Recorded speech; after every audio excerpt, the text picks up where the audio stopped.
নমস্কার বন্ধুরা, আজ আমরা দেখব ড্রাগন ফুলের কিভাবে পরাগায়ন করা সম্ভব।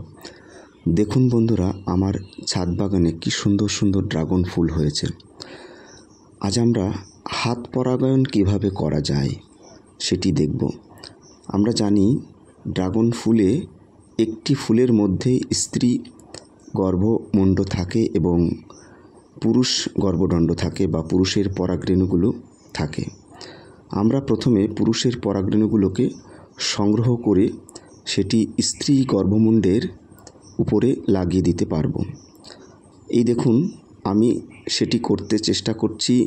তো প্রাকৃতিকভাবে তখনই একটি মৌমাছি চলে এসছে এবং সেও কিন্তু আমাকে পরাগায়নে সাহায্য করছে। তো বন্ধুরা, সর্বদা সেটি কিন্তু সম্ভব হয় না।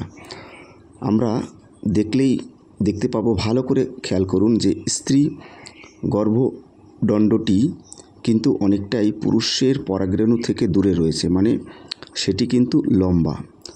তো সবসময় পুরুষের পরাগরেণুগুলি স্ত্রী গর্ভমুণ্ডে পৌঁছাতে পারে না।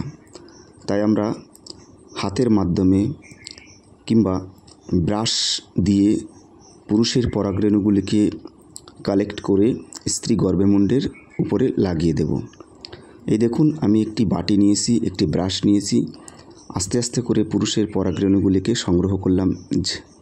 এরপর ব্রাশ দিয়ে পুরুষের পরাগরেণুগুলিকে স্ত্রী গর্ভমুণ্ডের উপর সুন্দরভাবে আলতো করে লাগিয়ে দিতে হবে। এতে করে আপনার ফলটি কিন্তু পরিপুষ্ট হবে, কোনো রকম পোকার আক্রমণ ঘটবে না। থ্যাংক ইউ সবাইকে।